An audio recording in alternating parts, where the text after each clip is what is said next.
on that, but I never expected that we would have trades or trades being rumored of broadcasters, but that is now the NFL world we live in. That's hilarious. Speaking of trades, Rami, since you're here and you want it to be as reckless as possible, there have been 2 trades over the last 2 days in the NFL. AJ Bouye was traded to the Denver Broncos, who seem to want to go for it now with Drew Lock as their quarterback. Are the Jaguars just bailing on any competitiveness whatsoever? And they should. He's a really good cornerback. Yeah, they should.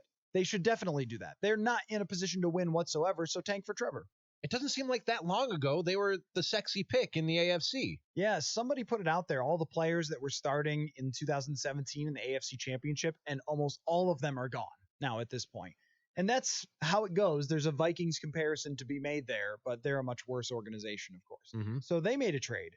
And then the Panthers and the Chargers, yesterday after the show, made a very strange trade. This was weird. Russell Okung for Trey Turner. Russell Okung is their left tackle who's had a lot of injury issues. Vikings actually wanted to sign him a few years ago.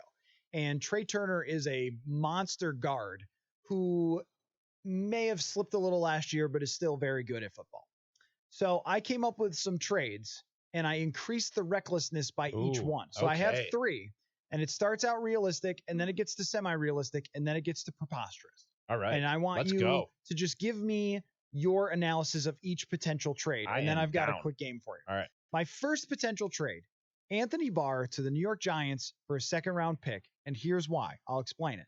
Anthony Barr is a very good NFL player who makes a big difference on the Vikings defense. But his salary cap hit is over $12 million for this year. And without sacks or interceptions or elite coverage, he's not making $12 or $13 million worth of impact. Sure. So it was like my Tony Romo argument. You move him, you replace him with Eric Wilson, you bring in a second-round pick in a draft that is going to have a lot of very good players in the second round. Your reaction? I think I'd do it. I think I would do it. You can replace Anthony Barr, and this goes back to something that I keep saying, which is put more resources elsewhere on the roster and tell Mike Zimmer make magic on defense. That's your thing. Go do it. And if you That's why you're our head coach. If you didn't have Eric Wilson, I would say it's going to be tough. But yeah, no, your linebacker core is already so strong that I think that you can part with Anthony Barr and find a replacement who might not be quite replacement level, but you can make up for whatever drop-off there is in other ways elsewhere on the roster in terms of making you a better, more complete football team. Okay, trade number 2. 25th overall pick to trade to Atlanta for their 2 second-round picks. Now, why are we doing this? 15th and 23rd in the second round.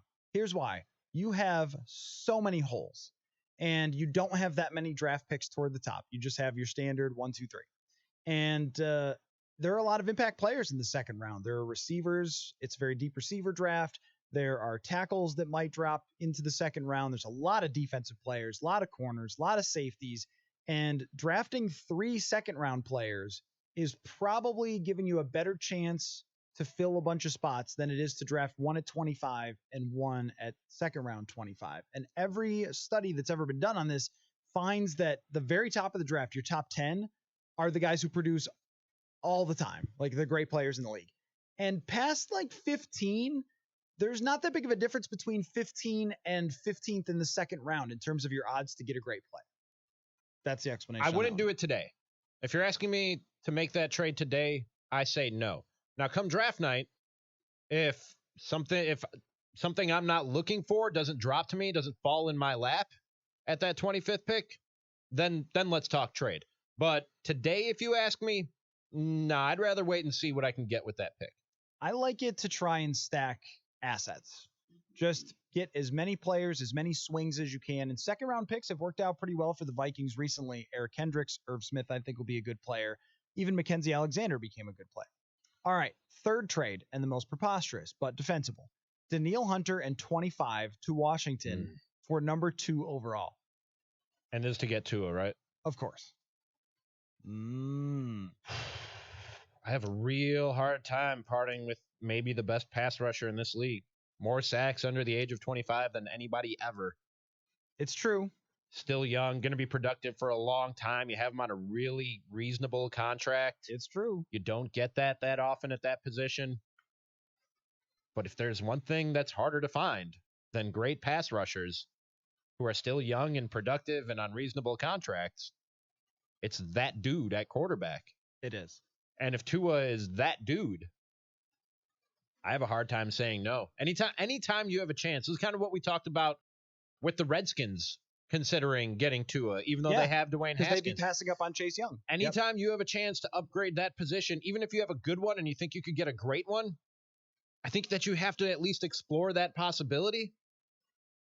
And so, I'm really on the fence about this one. I'm really, really on the fence with this one because the flip side is we know what Danielle Hunter is. Mm-hmm. We know that dude's a beast, and he's going to be a beast for a long time. Barring injury, I don't see anything slowing Danielle Hunter down from chasing down and scaring the life out of quarterbacks.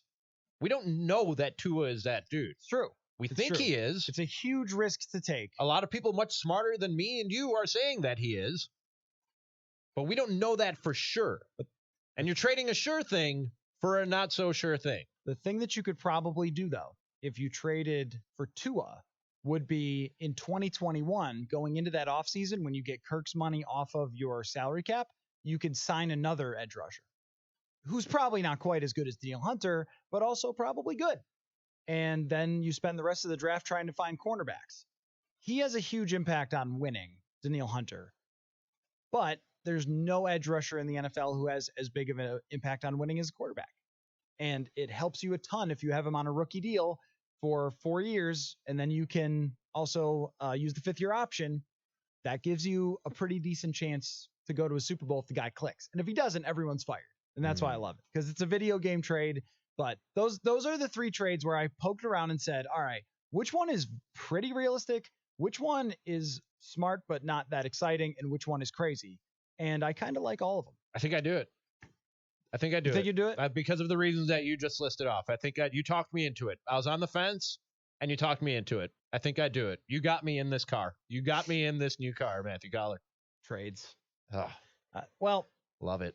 We'll see if they actually do make any. I want to see what the trade is going to be for Al Michaels. I'm genuinely curious. I know. What do you get? It must be cash, I don't right? know. It must be cash. All right. Is there an announcer who they could trade? Another announcer? Yeah.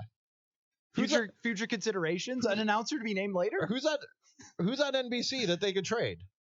I don't know the lineup, but or ESPN. Maybe some NBC of is trading guys. Al Michaels. Maybe they move some of those Olympic guys. Is there an up and comer? Could they get a prospect? Prospect, yeah, that's right. You know, this guy just graduated from Northwestern. He's coming up. No, Syracuse. That's the broadcasting university. They got to come out of Syracuse. Oh yeah, that's the Alabama of sports.